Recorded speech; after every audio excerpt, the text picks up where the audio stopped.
Tadi udah 2 hari sih saya ngirim VT itu ke sampean itu.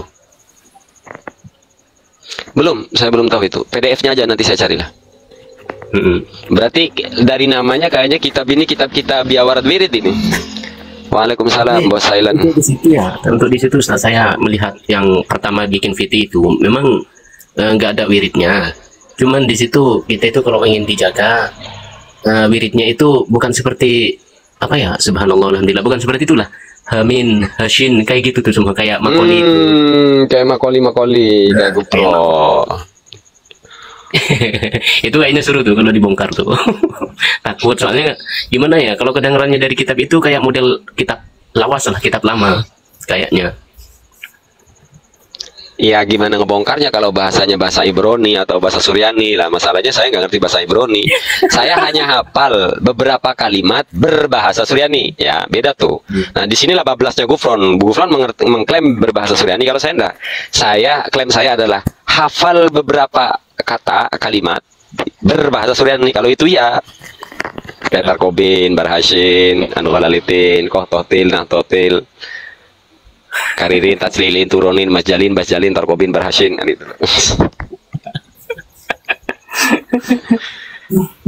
Oke, ada apa Jomik?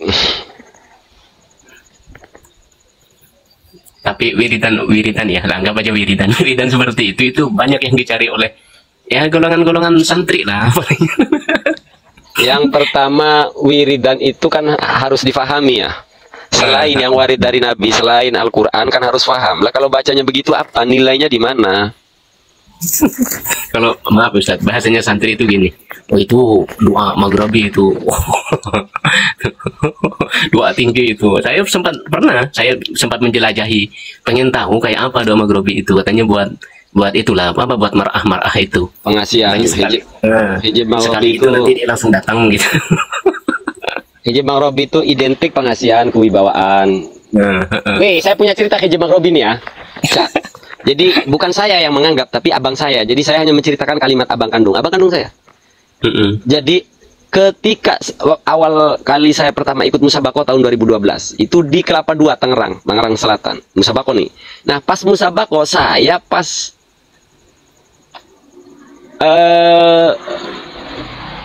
hari keberapa ya? Terus pokoknya saya pas lagi ngamal hijab maghribi.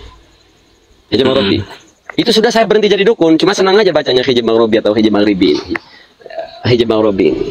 Nah, saya puasa lagi ngamalin itu, terus ikut musabako. Saya baca kitab karena saya kan dari pondok itu kan saya sibuk di dunia perdukunan, ya. Wis yang namanya Fathul Qorib, Sitin, Kasifatu saja tutup wis entah kemana itulah. Saya sibuknya dengan Samsul Ma'arif, Abu Ma'syar, Khazina, Ad-Dairobi, Sirul Jalil, Ibnu Sina, ya kitab-kitab begitu. Nah terus karena saya berhenti ngedukun, jadi saya hidup di lapangan tuh, ya termasuk di Jakarta. Singkat cerita, ikutlah musabako, iseng-isengan diajak. Waktu baca Fathul Qorib, ditanya juri, saya salah jawaban.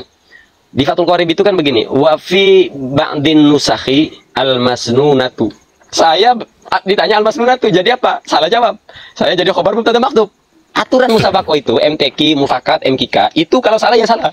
Walaupun disusul gitu. Aduh, dalam hati aja. Kan mestinya jadi mubtada muakhar kan? Al-masnunat itu jadi mubtada muakhar. Saya ngobrol khabar, sakingan bahasa ini kan sudah berpuluh-puluh tahun kan. Istilah-istilah ini kan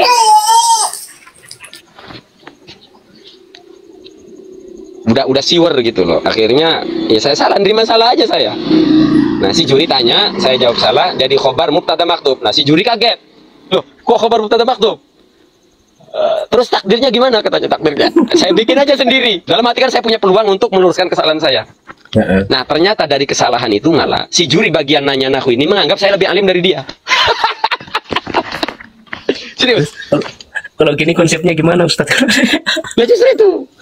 Jadi saya bikin kan takdirnya, akhirnya kaget. Buktinya ketawanya dari mana? Buktinya nilai saya itu lebih gede daripada guru saya, cucunya abayai saya. Pas waktu pengumuman jawara, saya turun dari panggung, saya buang itu kalung peserta itu saya buang. Gue sih gak bakalan lolos lah. Kan peserta ada 42. Akhirnya pas malam pengumuman, angka saya malah paling gede di antara 3 nih yang lolos. Saya ketawa aja habis. Nah jadi saya sama guru saya tuh masuk. Yang satu orang kresek. Yang satu orang kresek. Tetangganya Kiai Maduddin. Saya sama guru saya. Begitu dengar nomor urut sekian ini siapa? Ternyata setelah dicek guru saya. Ya, ini serius, walaupun ini cucu guru, tapi dia juga guru saya gitu. Ngajarin saya Alfiah, Tafsir Jalalain. Umur lebih muda dari saya, 2 tahun. Tapi dia tetap guru saya. Begitu saya lolos masuk final, saya sholat malam. Ya Allah, jangan jadikan saya juara 1. Nah, sebenarnya kan ini apa ya? Ini kan kategori adab sebenarnya. Ya Allah, saya sholat tahajud 4 rakaat. Ya Allah, tolong saya jangan jadikan juara ke-1. Tolong guru saya jadi juara 1. Ya Allah, tolong saya pengen jadi juara kedua. Jangan jadi juara ke-1. Ya akhirnya pas final ya saya juara kedua. Guru saya juara 1, saya juara kedua. Orang kresek juara ketiga. Nah itu, apa hubungannya dengan hijab Bang Robi? Nah ketika saya waktu baca kitab itu, Fathul Qorib itu, saya kan fokus di kitab, nggak ngeliatin juri kan.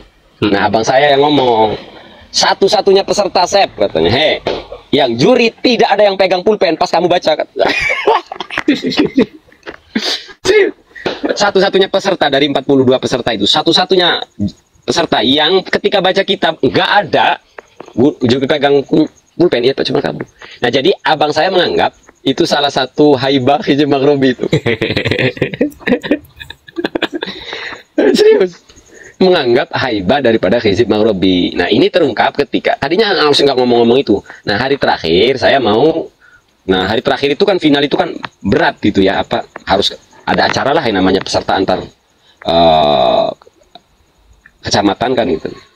Wah kayaknya nggak kuat kan Samlah, saya bilang saya batalin aja lah puasanya. Jangan katanya, nunggu final dulu. Nah diceritain lah masalah itu, bahwa juri tidak pegang telepon.